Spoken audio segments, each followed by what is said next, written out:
ان 10 دنوں میں اسلام کا ایک بنیادی رکن جس کو حج بیت اللہ کہا جاتا ہے وہ اس میں ادا کیا جاتا ہے۔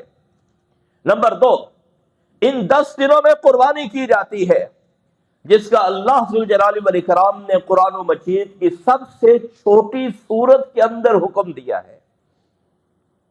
2 حکم دیے ہیں، فَصَلِّ لِرَبِّكَ، آپ اپنے رب کے لیے نماز پڑھیے، پہلا حکم ہے۔ اور دوسرا حکم یہ ہے کہ وَانْحَرْ، آپ اللہ ذوالجلال والاکرام کے لیے قربانی کیجیے۔ بھائیو، ہم نماز کتنی پڑھتے ہیں؟ قربانی تو ہم بڑے شوق سے کرتے ہیں، کرنی بھی چاہیے۔ اسلام کا ایک شعیرہ ہے، یہ وہ جانور ہے جس پہ اللہ ذوالجلال والاکرام کا نام بلند کیا جاتا ہے، اور یہ قربانی کا جانور وہ جانور ہوتا ہے جو عام گوشت کی نسبت خاصا مہنگا ملتا ہے، لیکن ہم خرید کر کیوں اس کو ذبح کرتے ہیں؟ کہ ہم بطور عبادت اس کو ذبح کر رہے ہیں۔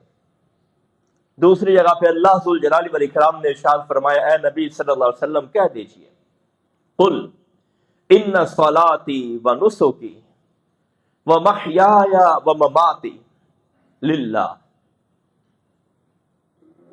ذرا ترتیب دیکھیے، جو ترتیب فصلی لربک وانحر کے اندر ہے، وہی ترتیب ان صلاتی و نسکی کے اندر ہے، میری نماز۔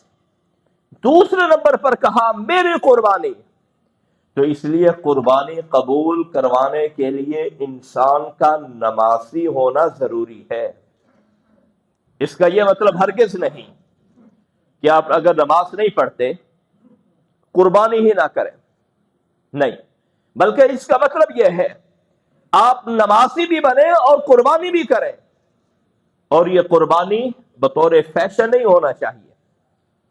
تو 2 عبادتیں اس کے اندر منفرد ہے، ایک حج ہے اور دوسری قربانی ہے، اور 3 عبادتیں اس کے اندر ایسی ہیں جو عام دنوں کے اندر بھی ہوتی ہے۔ نمبر 1 نماز، نمبر 2 روزہ رکھنا۔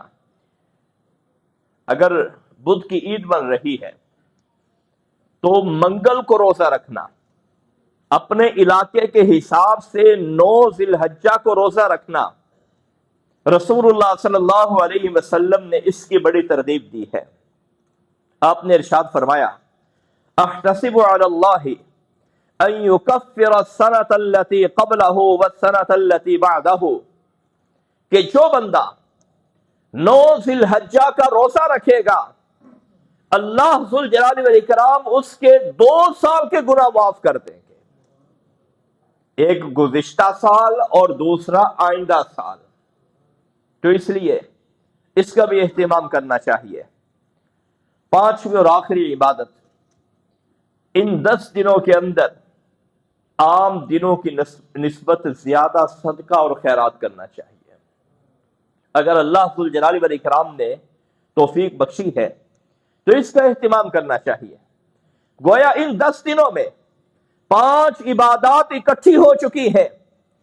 نمبر 1 حج بیت اللہ، نمبر 2 اللہ ذوالجلال والاکرام کے لیے قربانی، نمبر 3 5 وقت کی نماز، نمبر 4 کم از کم 9 تاریخ کا روزہ۔